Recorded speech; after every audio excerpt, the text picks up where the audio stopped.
लग्नाच्या 3 दिवसानंतर रेवती आपल्या आईवडिलांना भेटण्यासाठी माहेरी निघाली होती. कारच्या मागच्या सीटवर ती एकटीच बसली होती आणि ड्रायव्हर गाडी चालत होता. मनात हजारो प्रश्न घेऊन ती शांतपणे प्रवास करत होती. लग्नाआधी आपल्या आईवडिलांना आनंदी पाहून तिला किती आनंद झाला होता. हवेलीचा एकुलता एक वारस युवराज आपला जावई झाला म्हणून तिचे वडील स्वतःला भाग्यवान समजत होते. त्यांना असं वाटत होतं की त्यांनी आपल्या रेवतीसाठी हिरा शोधून काढला आहे आणि रेवतीसुद्धा तशीच होती, अतिशय गोड आणि सुंदर. जेव्हा ती बोलायची तेव्हा ऐकणाऱ्याला असं वाटायचं की कोणीतरी कानात अमृत ओतत आहे. रूपाने देखणी, प्रत्येक कामात कुशल, मोठमोठ्या डोळ्यांची, गुलाबाच्या पाकळ्यांसारखी कोमल ओठांची आणि दुधासारखा गोरा रंग असलेली रेवती. तिला गायनाची खूप आवड होती, पण तिच्या वडिलांनी तिच्या आवडीला रोखून ठेवलं होतं. ते तिला असं सांगत की तुझे हे छंद तू लग्नानंतर पूर्ण कर. रेवतीनेही आपल्या स्वप्नांचा त्याग केला, पण तिच्या चेहऱ्यावर कधीच नाराजीचा भाव दिसला नाही. ती नेहमी हसतमुख आणि आनंदी राहायची. काळ पुढे सरकत गेला आणि जेव्हा रेवतीच्या लग्नाची वेळ आली तेव्हा तिच्या वडिलांनी तिच्यासाठी योग्य वर शोधण्यास सुरुवात केली. युवराजच्या आजी कौशल्याजींनी एका मंदिरात रेवतीला भजन गाताना पाहिलं होतं आणि तेव्हापासूनच त्यांनी तिला आपल्या घरची सून करण्याचं ठरवलं होतं. संपूर्ण गावात त्यांच्या स्वभावाचं कौतुक केलं जात होतं. त्यांच्या भीतीमुळे नाही तर त्यांच्या उत्तम स्वभावामुळे. पूर्ण गाव त्यांचा खूप मानसन्मान करत होते. युवराजचे आईवडील नव्हते, त्याचं सगळं काही म्हणजे त्याची आजी कौशल्याजीच होत्या, ज्यांनी त्याला अपार प्रेमाने वाढवलं होतं. त्यांच्याकडे संपत्तीचीही काही कमी नव्हती. आजीनातवाचं नातं इतकं घट्ट होतं की ते एकमेकांशिवाय राहू शकत नव्हते. जितकी रेवती चंचल होती तितकाच युवराज गंभीर स्वभावाचा होता. तो शिक्षणासाठी परदेशात गेला होता. तिथे त्याची भेट जेसिका नावाच्या मुलीशी झाली. ती तिकडचीच होती. जेसिका अतिशय सुंदर आणि स्वच्छ मनाची मुलगी होती. परदेशी असूनही तिला भारताच्या परंपरेची आणि संस्कृतीची आवड होती. तिचा स्पष्ट वक्तेपणा युवराजच्या मनाला स्पर्श करून गेला. प्रेम म्हणावं तसं काही नव्हतं, पण युवराज तिच्या व्यक्तिमत्वाकडे आकर्षित होऊ लागला होता. मात्र जेसिकाच्या मनात त्याच्याविषयी असं काही नव्हतं. ती फक्त त्याला आपला चांगला मित्र मानत होती आणि युवराजनेही कधी तिच्याशी आपल्या भावना शेअर केल्या नव्हत्या. एके दिवशी युवराजने आपल्या गावातील एका मित्राला परदेशातील त्याच्या मित्रमंडळींचा फोटो व्हॉट्सअपवर पाठवला, ज्यात जेसिका त्याच्यासोबत त्याच्या खांद्यावर हात ठेवून उभी होती. मग काय, त्याच्या मित्राने तो फोटो कौशल्याजींना जाऊन दाखवला. तो फोटो पाहून त्या विचार करू लागल्या की युवराजने असं कुठल्या विदेशी मुलीला न आणू. या भीतीने कौशल्याजींच्या मनात काळजीचं आभाळ दाटून आलं. त्यांना काही सुचत नव्हतं की आता काय करावं. त्याच दिवशी त्यांची नजर रेवतीवर पडली आणि त्यांनी आपल्या आजारपणाचं नाटक करत तात्काळ युवराजला भारतात बोलावून घेतलं. जेव्हा तो भारतात आला तेव्हा कौशल्याजींनी आपली शेवटची इच्छा त्याच्यासमोर ठेवली. त्यांना युवराजला आणि रेवतीला एकत्र विवाहबंधनात पाहायचं होतं. बिचारा युवराज ना हो म्हणू शकला ना नाही. शेवटी त्याने आपल्या आजीच्या इच्छेसमोर नमतं घेतलं, कारण त्याच्या आजीने त्याला इथवर पोहोचवण्यासाठी काय काय केलं होतं हे तिच्यापेक्षा चांगलं कोणाला माहीत नव्हतं आणि त्याला आपल्या आजीला गमवायचं नव्हतं. त्या क्षणी त्याने आपल्या एकतर्फी प्रेमाचा त्याग केला आणि रेवतीशी लग्न करण्याची तयारी दर्शवली. रेवतीच्या वडिलांनंतर तिच्यासाठी योग्य जोडीदार हवा होताच. त्यामुळे कौशल्याजींच्या नातवासोबत नातं जुळतंय म्हटल्यावर त्यांना याहून चांगलं दुसरं काय असणार होतं. त्यांनीसुद्धा क्षणाचाही विलंब न लावता या नात्याला आपली सहमती दर्शवली. याबाबत रेवतीला काही विचारणं त्यांना गरजेचं वाटलं नाही, पण रेवतीच्या आईने तिचे मत जाणून घेतलं. इतक्या प्रतिष्ठित कुटुंबाचं नातं होतं, त्यामुळे नकार द्यायचा तर प्रश्नच नव्हता. म्हणून तिनेही या नात्याला आपल्या नशिबाचा निर्णय समजून स्वीकारलं. पण तिच्या मनात एक आनंद होता की आता तिला कोणीतरी समजून घेणार आहे. कोणीतरी असा असणार आहे जो फक्त तिच्यासाठीच असेल, ज्याच्यासोबत ती मनमोकळेपणाने बोलू शकेल, तिचे हट्ट पुरवू शकेल आणि ती त्याच्याजवळ लहान मुलांसारखी रुसू शकेल आणि तो तिला मनवेलही आणि तो तिच्या प्रत्येक इच्छेची पूर्तता करेल. तिला मनापासून वाटत होतं की लग्नाआधी तिने एकदा तरी युवराजला पाहावं, पण कोणाला सांगणार? चला, लग्नाच्या दिवशी तर दिसणारच आहे असं स्वतःला समजावत तिने मनाची समजूत घातली. पण तिच्या स्वप्नांवर काही वेळातच पाणी फेरलं गेलं. लग्नाच्या दिवशी तेवढ्या मोठ्या पडद्याआड होती आणि युवराजचा चेहरा सैराने झाकलेला होता. चला, लग्नही झालं. त्यानंतर रेवतीची विदाई झाली. ती आपल्या नवे घरीही पोचली. गृहप्रवेशाचीही विधी झाली. पण या दरम्यान युवराजने एकदाही तिच्याशी संवाद केला नाही. आणखी 2-3 विधीनंतर रेवतीला विश्रांतीसाठी तिच्या खोलीत पाठवले गेले. जड लग्नाचा पोशाख आणि दागिने यामुळे रेवती प्रचंड थकली होती. खोलीत गेल्यावर तिने आपल्या चेहऱ्यावरील पदर उचलून संपूर्ण खोली पाहिली. ती आश्चर्याने चारही बाजूला पाहत म्हणाली, बापरे, ही खोली आहे? इतकी मोठी? इतकं मोठं तर आमचं संपूर्ण घर असेल. आणि मग आरामासाठी ती पलंगावर बसली, किंवा असं म्हणू की युवराजची वाट पाहू लागली. किती उत्सुक होती ती युवराजला पाहण्यासाठी, त्याच्याशी बोलण्यासाठी. माहीत नाही तो कसा असेल. तिच्या डोळ्यात एक बेचैनी होती युवराजला पाहण्याची. लग्नाच्या गडबडीत कौशल्याजी खूप थकल्या होत्या. युवराज त्यांच्या जवळ होता. तो त्यांना त्यांच्या खोलीत नेत म्हणाला, आजी, चल आता विश्रांती कर. तू खूप काम केले. आता मी तुझं काही ऐकणार नाही. अरे, मला काही झालं नाही. तू माझी चिंता सोड आणि सुनेजवळ जा. ती एकटी आहे. युवराज त्यांना पलंगावर बसवत म्हणाला, आजी, तू आधी तुझे औषध घे आणि झोपून घे. त्यानंतर त्याने स्वतःच्या हाताने त्यांना औषध दिलं आणि मग त्यांना आरामात झोपवले. कौशल्याजी एकटक त्याचा चेहरा पाहत होत्या. तो निघू लागला तितक्यात कौशल्याजींनी अचानक त्याचा हात धरत विचारले, तू आनंदी आहेस ना? युवराज एका क्षणात चेहऱ्यावर हसू आणत म्हणाला, आजी, ते सोड आणि तू मला सांग, तू आनंदी आहेस ना? कौशल्याजी आनंदाने म्हणाल्या, हो, मी खूप आनंदी आहे. यावर युवराज त्यांचा हात धरून म्हणाला, मग मीही खूप आनंदी आहे. बेटा, आता तू सुनेजवळ जा. ती बिचारी केव्हापासून तुझी वाट पाहते. हो आजी, असं म्हणत तो बाहेर निघून गेला. बरीच रात्र झाली होती आणि प्रचंड थकल्यामुळे रेवतीला आता डुलके येऊ लागल्या होत्या. तिने आपली पाठ पलंगाला टेकवली आणि डोळे मिटले. क्षणभरातच तिला झोप लागली आणि तिचा पदर चेहऱ्यावर आला. तिचा संपूर्ण चेहरा झाकला गेला. फक्त तिचे लालसर ओठ दिसत होते. युवराज स्वतःच्या विचारात गुंतला होता. कुठेतरी त्याच्या मनात जेसिका आठवत होती. असो, तो आपल्या खोलीत जातो आणि हळूच तो दरवाजा उघडून आत येतो. त्याची नजर पलंगावर बसलेल्या रेवतीवर जाते, जिने आपला चेहरा झाकलेला होता. तो लगेचच नजर वळवतो आणि पलंगावरची उशी उचलून सोफ्यावर जाऊन झोपतो. एकामागून एक करवट घेत घेत त्याला कधी झोप लागली ते कळलंच नाही. तेव्हाच ड्रायव्हर अचानक गाडीचा हॉर्न वाजवतो आणि रेवतीला भान येते. तिच्या मनात शेकडो विचार चालू होते. आईवडिलांना कसे सामोरे जावे. काही वेळातच ती आपल्या घरी पोचते. स्वतःला सावरत ती गाडीतून खाली उतरते. उतरल्या तिचं लक्ष घराच्या उंबऱ्या उभे असलेल्या आईवडिलांकडे गेलं. त्यासोबतच त्यांच्या शेजारी उभे असलेल्या तिच्या लहान भावंडांकडे आणि मैत्रिणींकडे जातं.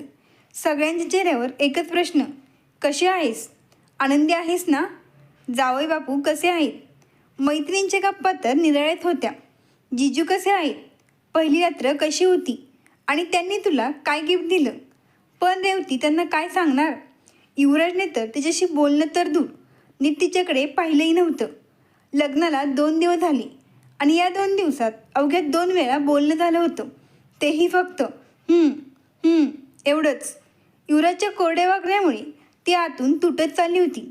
पण कुणीही नव्हतं ज्याच्याशी ती बोलू शकेल. चेहऱ्यावर हसू आणत तिने सगळ्यांच्या प्रश्नांची खोटी उत्तरं दिली आणि म्हणाले की ती खूप आनंदी आहे. युवराजला खूप महत्त्वाचे काम होते म्हणून तो येऊ शकला नाही. हा दिवसही संपला. संध्याकाळी रेवती पुन्हा हवेलीच्या दिशेने निघाली.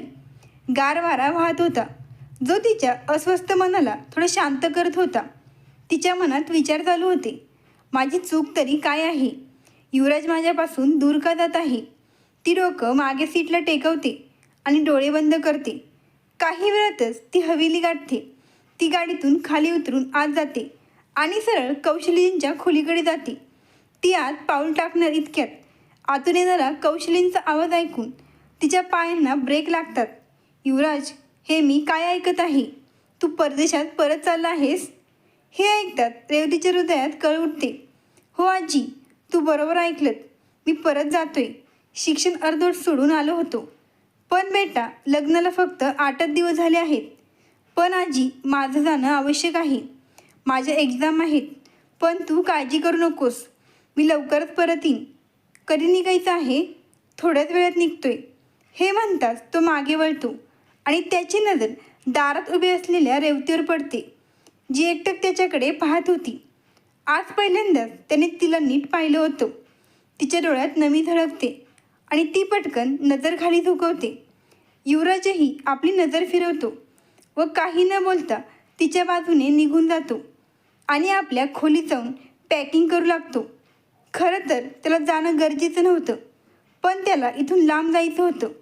सगळं इतक्या पटकन घडलं होतं की तो समजू शकला नाही. रेवती अजूनही तिथेच उभी होती. तिच्या डोळ्यातून अश्रू ओघळत होते. जणू तिच्या मनातील प्रश्न कौशल्याजींना विचारत होते. माझी काही चूक आहे? ती तिथून मागे फिरते आणि धावतच आपल्या खोलीत जाते. कदाचित युवराज जाताना तिच्याशी काही बोलेल, परत कधी येईल ते तरी सांगेल. ती खोलीत शिरते. त्याचवेळी युवराज सर्व सामान पॅक करून खोलीतून बाहेर पडत असतो. दोघांची नजर भिडते. किती काही विचारायचं होतं रेवतीला, पण कोणत्या हक्काने? तिच्या डोळ्यातील व्याकुळता स्पष्ट दिसत होती. युवराज आपली बॅग उचलतो आणि तिच्या बाजूने जाऊ लागतो. तेव्हा ती घट्ट डोळे मिटते. परंतु युवराज पुढे 2 पावलं चालताच त्याचे पाय जागीच थांबतात. तो पुढे जाऊ शकत नव्हता. तो मागे वळून पाहतो. तेव्हा रेवतीचा साडीचा पदर त्याच्या घड्याळात अडकलेला असतो. रेवतीलाही जाणवते की युवराजची पावलं थांबली आहेत. ती पटकन मागे वळून पाहते. तिच्या डोळ्यात एक आशा असते. कदाचित युवराज तिच्याशी बोलण्यासाठी थांबला असेल. पण पुढच्या क्षणी तिची ती आशा तुटून जाते, जेव्हा ती पाहते की तिच्या साडीचा पदर युवराजच्या घड्याळात अडकला आहे आणि तो ते सोडवण्याचा प्रयत्न करत आहे. त्याच्या चेहऱ्यावर अस्वस्थता दिसत होती. जणू त्याला लवकरात लवकर इथून निघून जायचं होतं आणि रेवती त्याची अस्वस्थता ओळखते. तो घाईघाईने घड्याळात अडकलेला साडीचा पदर सोडवण्याचा प्रयत्न करत होता, पण ते त्याला जमत नव्हतं. पुढच्या क्षणी रेवती त्याच्या जवळ जाऊन म्हणते, द्या, मी काढते. उफ, किती गोड आवाज होता तिचा. युवराजने पहिल्यांदाच इतक्या लक्षपूर्वक तिचा आवाज ऐकला होता. तो लगेच आपले हात खाली करतो, पण एकदाही तिच्याकडे पाहत नाही. ती मोठ्या सहजतेने आपल्या साडीचा पदर त्याच्या घड्याळातून काढते आणि त्याला मुक्त करते. त्यानंतर तो एक क्षणही तिथे न थांबता वेगाने घराबाहेर पडतो. मग गाडीत बसून थेट विमानतळाकडे रवाना होतो. रेवती धावत छतावर जाते आणि तो दिसेनासा होईपर्यंत त्याच्या गाडीचा मागोवा घेत राहते. तिच्या डोळ्यातून अश्रू वाहू लागतात. युवराजही विमानतळाच्या दिशेने निघाला होता, पण त्याच्या डोळ्यासमोर रेवतीचे अश्रूंनी भरलेले डोळे सतत येत होते, जे त्याला अस्वस्थ करत होते. काय करावं, काय करू नये, त्याला काहीच समजत नव्हतं. काही वेळात तो विमानतळावर पोचतो. त्याचा विमान टेक ऑफ होतो आणि तो परदेशी निघून जातो. इकडे रेवती गारठलेल्या थंडीत बराच वेळ छतावर बसून राहते. रडता रडता तिचे डोळेही कोरडे होतात. नंतर थकलेल्या पावलांनी ती आपल्या खोलीत परत येते. तीच खोली जी काही काळापूर्वी तिला आपली वाटायची, पण आता युवराजच्या अनुपस्थितीत तिला ओसाड भासू लागली होती. भलेही युवराज तिच्याशी संवाद साधत नसे, पण निदान तो समोर तरी असायचा. कधी ना कधीतरी ती त्याला चोरून पाहायची. ती युवराजला कसं सांगणार होती की लग्नाच्या दुसऱ्या दिवशी जेव्हा ती सकाळी उठली तेव्हा तिने पहिल्यांदा त्याला सोफ्यावर झोपलेलं पाहिलं होतं आणि त्या क्षणी ती मंत्रमुग्ध झाली होती. युवराज झोपेत एखाद्या राजकुमारासारखा दिसत होता. ती त्याला पाहताच त्याच्यावर आपलं हृदय हरपून बसली होती आणि आता तीच खोली तिला नकोशी वाटत होती. ती आत जाऊन एका कोपऱ्यात बसते आणि बेडजवळ ठेवलेल्या युवराजच्या फोटोकडे पाहू लागते. बघता बघता पुढे 4 महिने उलटून जातात आणि रेवतीच्या डोळ्यातील वाट पाहण्याची आशा मावळत जाते. युवराज फारसे फोनही करत नव्हता. जर कधी केला तरी तो फक्त कौशल्याजींशीच बोलायचा. कौशल्याजी म्हणायच्या, थांब, सुनेशी बोल, पण तो काहीतरी कारण सांगून फोन ठेवायचा.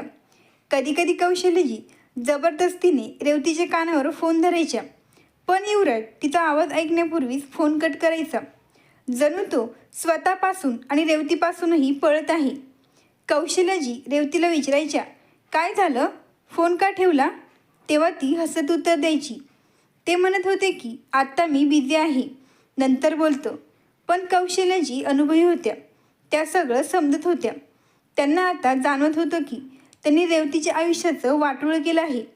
मात्र रेवती दिवसरात्र हसत त्यांची सेवा करत होती, कधीच कोणती तक्रार करत नव्हती. पण आता तिचा तेजस्वी चेहरा फिकट पडत चालला होता. तिच्या हास्यामागील उदासी आता स्पष्ट दिसू लागली होती. तिच्या पोकळ डोळ्यांमधून कौशल्याजींना प्रश्न पडायचे, ज्याची उत्तरे त्यांच्याकडेही नव्हती. ही गोष्ट त्यांना आतून पोखरत होती. त्यांची प्रकृती दिवसेंदिवस खालावत चालली होती. एवढेच नाही तर त्यांनी रडून रडून रेवतीची माफीसुद्धा मागितली. रेवतीला एवढं प्रेम कधी तिच्या घरातूनही मिळालं नव्हतं, जेवढं कौशल्याजी तिच्यावर करत होत्या. रेवती कौशल्याजींना समजावत म्हणाली, आजी, तुम्ही स्वतःला दोष देऊ नका. यात तुमची काही चूक नाही आणि मलासुद्धा तुमच्यावर कसलीच तक्रार नाही. रेवतीच्या बोलण्याने भलेही कौशल्याजी शांत झाल्या, पण त्या स्वतःला माफ करू शकल्या नाही. हे दुःख त्यांना आतून खाऊ लागले आणि शेवटी त्यांनी अंथरूण धरलं. आता त्यांनीही युवराजशी बोलणं खूप कमी केलं होतं. जर त्यांनी फोन केला तरी त्या कुठल्या तरी बहाण्याने फोन ठेवायच्या किंवा सांगायच्या की मी व्यस्त आहे. पण त्यांची तब्येत बिघडल्याबद्दल त्यांनी युवराजला काहीच सांगितलं नव्हतं. तो आपल्या आजीच्या या वागण्याने गोंधळून गेला होता. आजीला झालंय तरी काय? याच दरम्यान आणखीन एक बदल झाला. आधी जेव्हा कौशल्याजी युवराजशी बोलायच्या तेव्हा त्या मुद्दाम रेवतीचा उल्लेख करायच्या. आज रेवतीने हे केलं, आज आम्ही तिथे गेलो, रेवती अशी आहे, रेवती तशी आहे. त्यामुळे नको असतानाही युवराजच्या मनात रेवतीचा विचार यायचा. आता तर त्याला रेवतीबद्दल ऐकायची सवयच लागली होती. परंतु आता काही दिवसापासून कौशल्याजींनी रेवतीचा उल्लेख करणे पूर्णपणे बंद केले होते. जणू ती घरातच नाही. युवराजही आता अस्वस्थ होऊ लागला. अखेर असं काय झाले? आजी आता रेवतीबद्दल काहीच का सांगत नाही? पण त्याने विचारावं तरी कसं? त्याला काहीतरी अधूर वाटू लागलं होतं. शेवटी एक दिवस जेव्हा त्याला सहनच झालं नाही, तेव्हा तो सहजपणे बोलण्याच्या ओघात विचारतो, आजी, घरात बाकी सगळे कसे आहेत? कौशल्याजी लगेचच समजून जातात की तो रेवतीबद्दल विचारत आहे आणि त्याचं मन कुठल्या दिशेने जात आहे हे त्यांना स्पष्ट कळतं. त्या त्याच्या प्रश्नाला काही उत्तर देत नाही आणि थेट फोन कट करतात. युवराज आश्चर्यचकित आणि अस्वस्थ होऊन बसतो. जरी तो रेवतीपासून दूर गेला असलं तरीही वेळोवेळी त्याला तिच्या डोळ्यातील अश्रू आठवत राहतात, जे त्याच्याकडे शेकडो प्रश्न विचारत असतात. त्याला रेवतीबद्दल एक अनामिक ओढ वाटू लागते, जी त्याला समजत नव्हती. एके रात्री सर्व मित्रमैत्रिणी पार्टी करत होते. जेसिका तिथेच होती आणि सगळ्यांनी दारूही पिली होती. युवराजने आधीच सांगितलं होतं की तो दारू पित नाही, पण कोणीतरी त्याच्या कोल्ड्रिंक्समध्ये दारू मिसळली. पहिल्यांदाच पिल्यामुळे त्याला जास्त नशा चढली. जेसिकाही नशेत झिंग झाली होती. ते सगळे एक खेळ खेळत होते. ज्याला कोण आवडत असेल त्याने सर्वांसमोर त्याच्या मनातील गोष्ट सांगायची. सर्वजण एकामागून एक आपली मनातील भावना सांगतात. जेसिकाची पाळी आली तेव्हा ती म्हणाली, मला कसं समजेल की मला सर्वात जास्त कोण आवडतो? तिची मैत्रीण म्हणाली, खूप सोपं आहे, फक्त डोळे बंद कर आणि ज्या व्यक्तीचं तुझ्या डोळ्यांसमोर पहिले दर्शन होईल तेच तुझं खरं प्रेम आहे. हे ऐकून जेसिका उत्साहित झाली आणि म्हणाली, खरंच? ठीक आहे, मी प्रयत्न करून पाहते. तिने डोळे बंद केले आणि काही क्षणातच ते उघडून उत्साहाने म्हणाली, युवराज. हे ऐकून युवराज अवाक झाला. जेसिका हळूहळू त्याच्या दिशेने येत म्हणाली, मला माहीत नाही हे कधी झालं, पण मला खरंच तू खूप आवडतोस. सगळे टाळ्या वाजू लागले आणि ओरडू लागले, कमॉन युवराज. पण तो जेसिकाच्या या कबुली जबाबाने स्तब्ध झाला. त्याला काहीच प्रतिक्रिया देता येईना. हे युवराज, काय झालं? तुलाही मी आवडते का? कधी काळी हीच गोष्ट ऐकण्यासाठी तो आतुर होता, पण आज हे ऐकूनही त्याला काहीच समाधान वाटत नव्हतं. त्याने डोळे बंद केले आणि त्याच्या डोळ्यांसमोर रेवतीचा चेहरा तरळू लागला. तो अचानक बोलून गेला, रेवती. रेवतीचं नाव घेताच त्याचं हृदय वेगाने धडधडू लागलं. त्याला पहिल्यांदा जाणवलं की आकर्षण आणि खऱ्या प्रेमामध्ये किती फरक असतो. त्याला उमजलं की खरं प्रेम तेच असतं, जे रेवती त्याच्यावर करत होती. कुठलीही चूक नसताना ती शिक्षा भोगत होती. कुठलीही अपेक्षा न ठेवता त्याची वाट पाहत होती. जेसिकाने विचारलं, आता ही रेवती कोण? रेवती माझी सुंदर पत्नी. हे वाक्य त्याच्या तोंडून आपसुकच बाहेर पडले. ओ, म्हणजे तू लग्न केलेलं आहेस? ओ, माझी चूक झाली, असं म्हणून जेसिका शांतपणे परत आपल्या जागेवर जाऊन बसली. युवराजला कळून चुकलं की जर जेसिकाला खरंच त्याच्यावर प्रेम असतं तर त्याला गमावल्याचं दुःख तिच्या चेहऱ्यावर दिसलं असतं. पण तिच्या चेहऱ्यावर एकही शिकन नव्हती. त्या क्षणी युवराजला समजलं की हे प्रेम नव्हतं, हे केवळ फक्त एक आकर्षण होतं. पण आज त्याच्या मनातील सर्व गैरसमज दूर झाले होते. रेवतीने कुठली तक्रार न करता सर्व सहन केलं. त्याच्या आजीची मनोभावे सेवा केली, याचा त्याच्या मनावर खोल परिणाम झाला होता. त्याचवेळी त्याला वाटलं की त्याने लगेचच भारत गाठावं आणि रेवतीची माफी मागावी. दुसऱ्या दिवशी पहाटेच तो भारतासाठी रवाना झाला. त्याने आपल्या येण्याविषयी कुणालाही काही सांगितलं नाही. दरम्यान भारतात कौशल्यजींची तब्येत खूप बिघडली होती. पण रेवतीने दिवस रात्र त्यांची सेवा केली आणि जोपर्यंत त्या पूर्णपणे बऱ्या झाल्या नाहीत तोपर्यंत ती स्वस्थ बसली नाही. रात्रीची वेळ होती. कौशल्यजी त्यांच्या खोलीत होत्या आणि रेवती त्यांच्याजवळ बसून त्यांना सूप पाजत होती. बास बाळा, आता तू पण आराम कर. बघ किती थकलेली दिसतेस. जा, जरा झोप घे. माझी चिंता करू नकोस, मी आता पूर्ण बरी आहे, असं म्हणत त्यांनी तिला जबरदस्ती तिच्या खोलीत पाठवलं. रेवती तिच्या खोलीत गेली. ती खरंच खूप दमली होती. तिने आंघोळ केली आणि थेट पलंगावर पडली. गुलाबी रंगाचं सूट, मोकळे केस आणि त्यामध्ये चमकणारा सिंदूर, या साधेपणातही ती खूप सुंदर दिसत होती. आज तिच्या मनात नकळत एक आनंद होता जो तिलाही समजत नव्हता. तिला युवराजची खूप आठवण येत होती. ती टेबलवर ठेवलेला त्याचा फोटो उचलते आणि म्हणते, तुम्ही परत कधी याल? निदान माझी चूक तरी सांगा. जर माझं तुमच्यावर प्रेम नसतं तर मी कधीच तुमच्याशी बोलले नसते आणि याचाच फायदा घेताय ना तुम्ही, असं म्हणत ती त्या फोटोला आपल्या हृदयाशी घट्ट कवटाळते आणि भिंतीला टेकून डोळे बंद करते. काही वेळातच तिला झोप लागते. रात्र अधिकच गडद होत जाते आणि मध्यरात्री युवराज घरात प्रवेश करतो. नोकर लगेचच दरवाजा उघडतो. अरे साहेब तुम्ही, तो आनंदाने ओरडतो. युवराज पटकन त्याला शांत करत म्हणतो, श्श, सगळ्यांना उठवायचं नाहीये. नोकर त्याचं सामान आत ठेवतो आणि विचारतो, साहेब तुमच्यासाठी काही खायला आणू का? युवराजला फक्त रेवतीला भेटण्याची घाई होती. भूक लागूनही तो म्हणतो, नको, फक्त पाणी दे. नोकर पाणी आणतो आणि म्हणतो, साहेब बरं झालं तुम्ही परत आलात. तुम्हाला माहीत आहे का, आजींची तब्येत खूप बिघडली होती. हे ऐकून युवराज चकित होतो. काय रे, आणि कधी? याबद्दल मला कुणी का सांगितलं नाही हे तर मला माहिती नाही. साहेब, पण वहिनींनी त्यांची खूप सेवा केली. दिवस रात्र झोप न घेता त्यांची काळजी घेतली. पण शेवटी त्यांना बरे करूनच दम घेतला.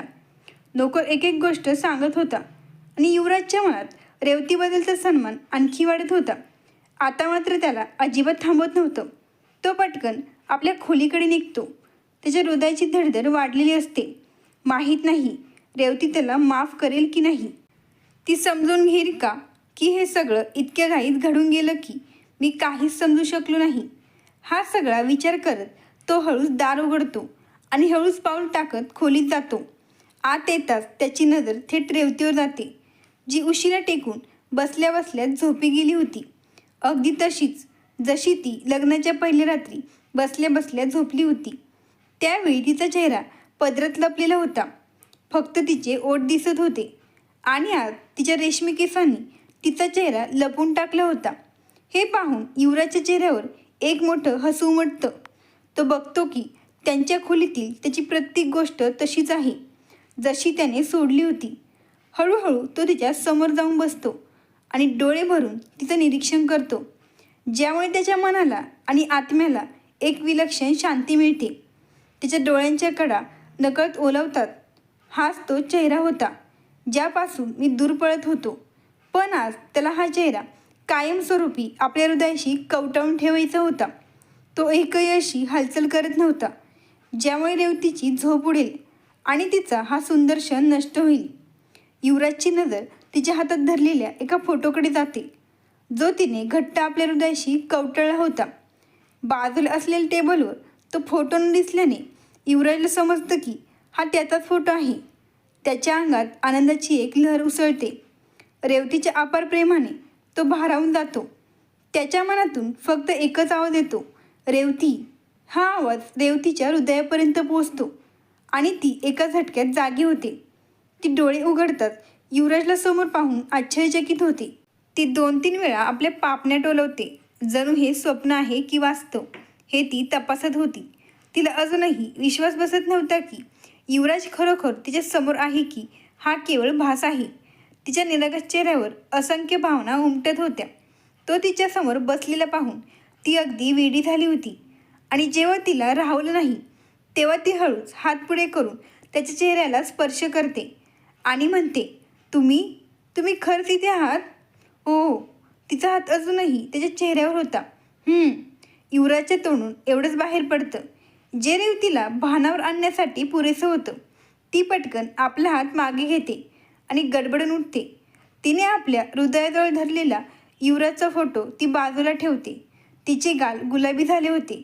तिचं हृदय इतक्या वेगाने धडधडत होतं की जणू छाती फाडून बाहेर येईल. तिला काहीच सुचत नव्हतं. बोलावं तर काय बोलावं, करावं तर काय करावं, कारण युवराजने तिला कोणताही अधिकार दिला नव्हता. आणि युवराज तिची अस्वस्थता समजून घेत होता, कारण तो सुद्धा आतून तेच अनुभवत होता. रेवती बिछाण्यावरून उठून बाजूला उभी राहते. युवराज तिला म्हणतो, काही खायला मिळेल का? खूप भूक लागली आहे. हे पहिल्यांदाच होतं की युवराज स्वतःहून तिला विचारत होता. रेवतीला क्षणभर विश्वासच बसत नाही की युवराज तिला काही विचारत आहे. ती पुन्हा त्याच्या चेहऱ्याकडे पाहते, पण दुसऱ्या क्षणी ती धावतच स्वयंपाकघराकडे निघते. तिच्या पायांना जणू चाके लागतात.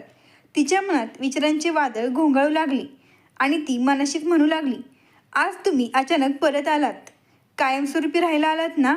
पुन्हा सोडून तर जाणार नाही ना? एवढे दिवस कुठे होता? भरपूर तक्रारी करायच्या आहेत, सगळ्या गोष्टी विचारायच्या आहेत. हे सगळं विचार करतच ती पोळ्या लाटत होती. चिमटा सापडत नव्हता म्हणून ती हातानेच पोळ्या उचलत होती. बोटं भाजत होती, पण तिला काहीच जाणवत नव्हतं. एका बाजूला चहा ठेवला होता, तो उकळून बाहेर सांडणार होता. भांडी उचलताना हातातून पडत होती. सगळी गडबड होत होती, कारण तिचं संपूर्ण मन युवराजमध्ये गुंतलेलं होतं. चहा उकळून बाहेर सांडण्याआधी ती पटकन गॅस बंद करायला जाते आणि अगदी त्याच क्षणी युवराजसुद्धा तिथे पोचतो आणि तो गॅस बंद करू लागतो. रेवतीचा हात गॅसच्या स्विचवर आणि युवराजचा हात रेवतीच्या हातावर होता. युवराजच्या स्पर्शाने रेवती अगदी सुन्न झाली होती, पण ना ती आपला हात मागे घेते ना युवराज तिचा हात सोडतो. तिच्या डोळ्यातून टपटप अश्रू वाहू लागतात. ती एकदम त्याच्याकडे पाहते. युवराजही तिच्याकडे पाहतो. तिच्या डोळ्यात शेकडो प्रश्न होते आणि युवराज ते स्पष्ट पाहू शकत होता. न राहून तिच्या गालावरून अश्रू गळतात. युवराज बेचैन होतो आणि तो तिला म्हणतो, या डोळ्यांना त्रास देण्याचं कारण मी जाणून घेऊ शकतो का? तो तिच्या अश्रूंना पुसण्यासाठी हात पुढे करतो, पण रेवती पटकन पाऊल मागे टाकते. युवराजचा हात हवेतच राहतो आणि रेवती काही पावले मागे सरकते व अश्रू गाळत म्हणते, हे जाणून घेण्याचा अधिकार तुम्हाला आहे का? आधी कोणतीही कल्पना न देता तुम्ही निघून गेलात, मला न सांगता शिक्षा दिलीत आणि आता अचानक परत येऊन हक्क गाजवत आहात. पण का? उद्या पुन्हा तुम्ही सोडून गेले तर मी पुन्हा तुटून जाईल आणि मी आता तुटू इच्छित नाही. ती जोरजोराने रडत बोलत होती. हे बोलून ती स्वतःच्या हातांनी आपल्या चेहरा दाबते आणि ओक्साबोक्शी रडू लागते. समोर उभा युवराज तिचा प्रत्येक शब्द लक्षपूर्वक ऐकत होता. रेवतीच्या बोलण्यात लपलेले दुःख आणि वेदना तो पूर्णपणे अनुभवत होता. 4 महिन्याच्या शांततेला आज रेवतीने आवाज दिला होता. ती थांबायचं नावच घेत नव्हती, फक्त रडत होती. युवराजच्या पायाने आपसुकच तिच्या दिशेने वाट धरली. काही क्षणातच तो तिच्या अगदी जवळ गेला. त्याने हळूवार तिचे हात तिच्या चेहऱ्यावरून बाजूला केले. तिचा संपूर्ण चेहरा अश्रूंनी लाल झाला होता. ती आपली मान झुकवून उभी होती. युवराजने तिची हनुवटी अलगद पकडली आणि तिचा चेहऱ्यावर केला, पण रेवती त्याच्याकडे पाहण्यास तयार नव्हती. युवराज म्हणाला, रेवती, एकदा माझ्याकडे पाहशील का प्लीज? युवराजच्या आवाजातही कमी वेदना नव्हती. रेवतीने अश्रूंनी भरलेल्या नजरेने त्याच्याकडे पाहिली. त्याने तिचे दोन्ही हात आपल्या हातात घेतले आणि म्हणाला, मला मान्य आहे की मी तुझा गुन्हेगार आहे आणि तू मला त्यासाठी हवी ती शिक्षा देऊ शकतेस. पण त्याआधी एकदा माझे म्हणणे ऐकून घे की मी तुझ्यापासून का पळत होतो. सुरुवातीला अचानक आपलं लग्न झालं. मला काही समजायच्या आतच सगळं घडलं. मी लग्नासाठी तयार नव्हतो, पण आजीसाठी मी हे लग्न केलं. आईबाबांच्या जाण्यानंतर ती माझं सर्वस्व होती आणि मी तिला नाही म्हणू शकलो नाही. आणि दुसरं कारण होतं जेसिका. युवराजच्या तोंडून एका मुलीचं नाव ऐकतात रेवतीच्या मनाला एक ठसका लागला. युवराज पुढे बोलू लागला, जेसिका माझी मैत्रीण होती, पण एक वेळ अशी आली की मी सतत तिचा विचार करू लागलो. पण पुढे काही होण्याआधीच आजीने माझं लग्न ठरवलं. माझ्या मनात सतत द्वंद्व सुरू होतं की जर मला जेसिका आवडते तर मी तुझ्यासोबत नव्या आयुष्याची सुरुवात कशी करू. तुला पाहिलं की मनात प्रश्न उमटायचा, तुझा यात काय दोष आहे. या विचाराने मी खूप गोंधळून गेलो होतो. म्हणूनच मी इथून निघून गेलो, काही संपवण्यासाठी, काही नवीन सुरू करण्यासाठी. 4 महिने निघून गेले, पण या 4 महिन्यांमध्ये एकही दिवस असा गेला नाही की मी तुझी आठवण काढली नाही. आणि जेव्हा जेसिकाने मला सांगितलं की मी तिला आवडतो, तेव्हा मला आनंद नाही झाला. माझ्या डोळ्यासमोर फक्त तुझा चेहरा आला. माझ्या मनात असलेला सगळा गोंधळ त्या क्षणी नाहीसा झाला. मला कळून चुकलं की जेसिका फक्त माझं एक आकर्षण होती, पण खरं प्रेम ते होतं जे तू माझ्यावर करत होतीस. शेकडो मैलाच्या अंतरावर असूनही तू माझ्या हृदयात घर करून राहिली होतीस. आता मी तुझ्याशिवाय जगण्याची कल्पनाही करू शकत नाही.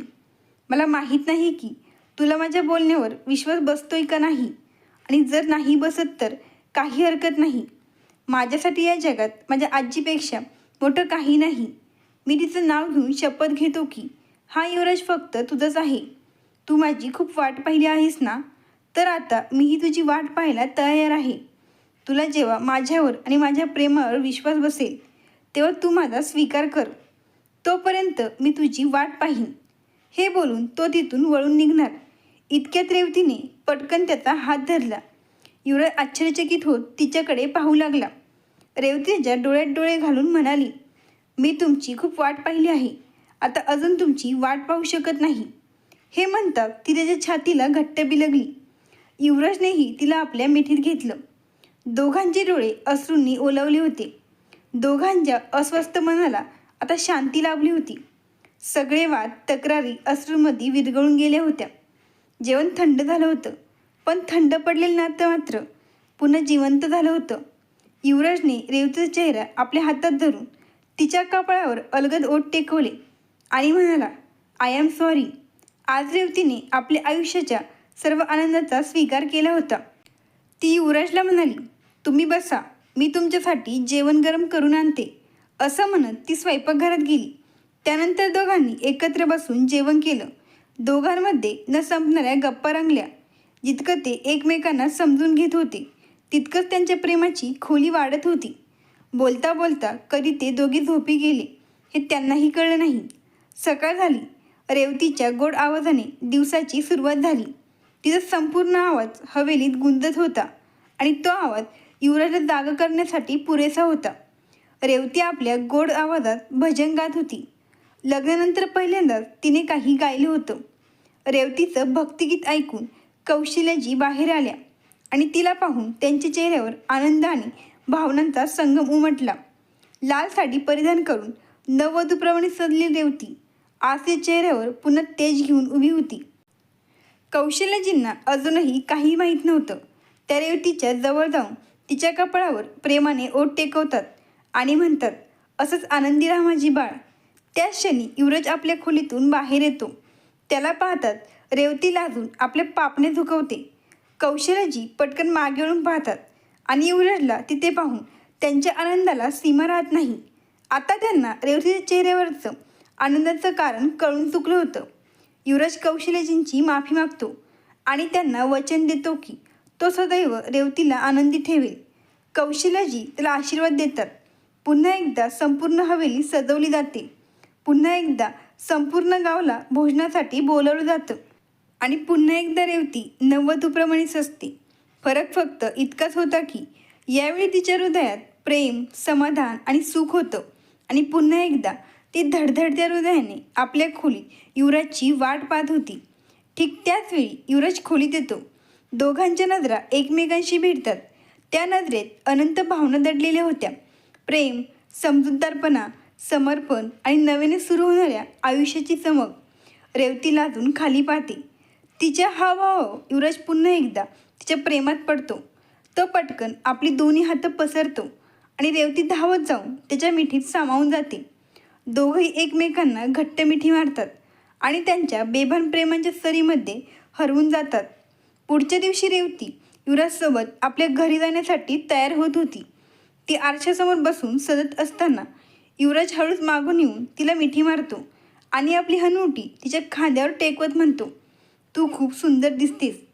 आजी म्हणाली होती की तुला काहीतरी गिफ्ट द्यावं लागेल, पण मी तर तुझ्यासाठी काहीच आणलं नाही.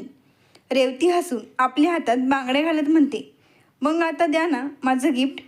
युवराज हसतो आणि म्हणतो, आता तूच सांग, तुला काय हवं आहे. रेवती समोर उभी राहून आपला हात पुढे करते आणि म्हणते, एक वचन. युवराज आश्चर्यचकित होतो आणि म्हणतो, आता हे कसले वचन.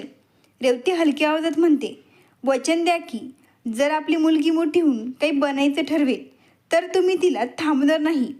युवराज क्षणभर थांबतो. ही खूप खोल आणि भावनिक गोष्ट होती जी रेवतीने सहज सांगून टाकली होती.